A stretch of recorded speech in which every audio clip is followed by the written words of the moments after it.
Paloma Mohammed's artistic career began in her native Guyana when she was a child. I started basically performing work that my mother wrote for me, poems. And the first one was, "I am a little Guyanese girl, of this I'm very proud." That's the first two lines, I can't remember the rest. In the intervening years, Dr. Mohammed has stayed true to her early passions, but has enlarged and enriched them. Her work in theatre has been outstanding.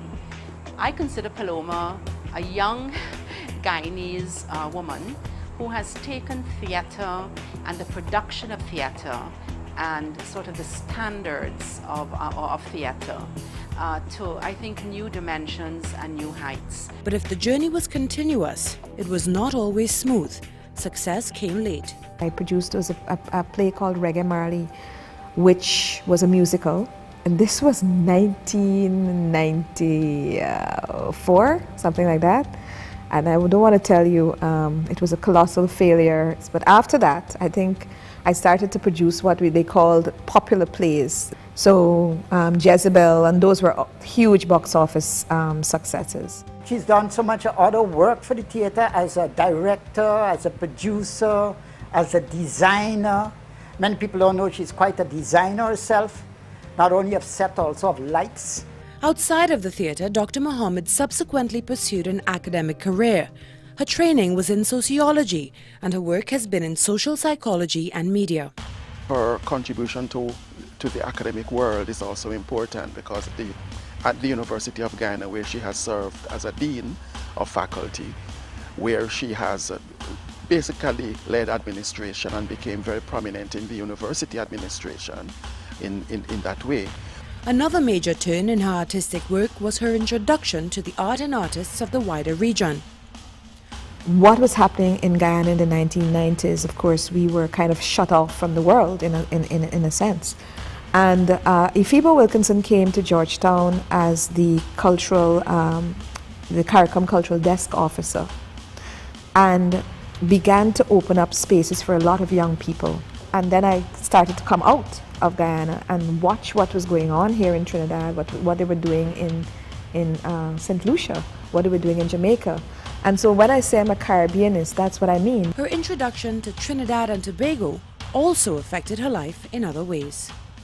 So you know, I was married to a Trinidadian, Tony Martin, who I think the importance of Tony's, being married to Tony, to my work, was that I had a very deep and broad understanding of the Afro-Trinidadian ethos from a very different perspective. And of course, I traveled widely with him, and so that exposed me to a lot of other stuff that I would not have been able to do otherwise. The theatrical and artistic work continued. She published 2 volumes of poetry, but in drama, her work turned to Caribbean mythology, ethnicity, and children's issues. Paloma has found a way to interact, because I've shared with folklore in to bring it to the most vulnerable Guyanese population, our children. When she took a series of our folk tales and legends, the Massacoura Man, the Old Haig, the Moon Gazer, all of those kind of what we call Jumbie stories or our legends, and she put this amazing new twist on it. It was phenomenal. And somewhere outside of all that, Dr. Mohammed also managed to find the time to start Cine Guyana, a company dedicated to starting a film industry in Guyana. It is rare that ambition and effort find such a fruitful union, a fact which is appreciated by the Guyanese artistic community. Dr. Mohammed has won the Guyana Prize for Literature on 3 occasions, but her fellow artists are more elaborate in their praise. Paloma's been consistent more than anybody else. She's been consistent, she has done the work. When I think of someone like Paloma Mohammed, I can honestly say that the Caribbean and my own beloved country, Guyana, is in a very safe, competent, and clean pair of hands.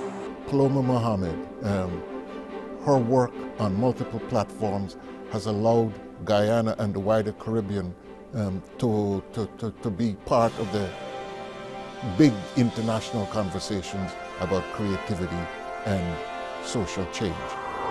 For these reasons, Dr. Paloma Mohammed of Guyana has been named the Anthony N. Sabga Caribbean Awards for Excellence Laureate in Arts and Letters 2015.